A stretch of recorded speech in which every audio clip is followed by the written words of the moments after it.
Active రాజకీయాల్లో ఉంటూ ఎలా ప్రవర్తిస్తే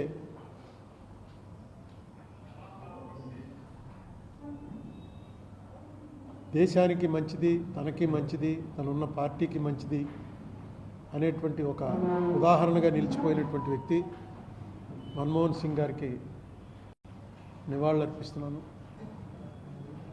ఆయనతో పాటు ఆయన ప్రధానమంత్రిగా ఉన్న 10 సంవత్సరాలు నేను లోక్సభ సభ్యుడిగా ఉండటం, మన తెలుగు రాష్ట్రాల్లో పేరు పెట్టి పిలవగలిగినంత సన్నిహితంగా మెలగగలగటం నా అదృష్టం. ఎంత సమర్థవంతంగా ఆయన సంస్కరణల్ని అమల్లోకి తేగలిగాడంటే మీకు ఒక్క ఉదాహరణ అనేక సార్లు నేను చెప్పాను.